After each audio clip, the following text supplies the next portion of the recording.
People say pictures are worth 1,000 words, but what if you don't know anything about the pictures? If I show you these two pictures, what do you really know about them? You can see that someone's in a costume, one with a mask, one without, but what do you really know about them? Until I tell you the story behind it. This is actually me when I was 15 or 16 in my first performance and the start of my ballet career. I went on stage. The first dance, I was masked. I went off stage. There was a pas de deux.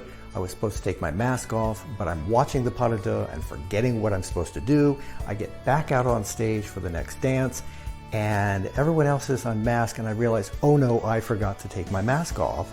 So I rip it off, try to throw it off stage over my shoulder, and when I turn around to dance with my partner, she has it and is waving it in my face, and then she makes sure it gets off stage. And that really stuck with me because the audience didn't know that that wasn't supposed to happen. And it was a valuable lesson that I learned that I carried with me throughout the rest of my dance career and into my other careers as well.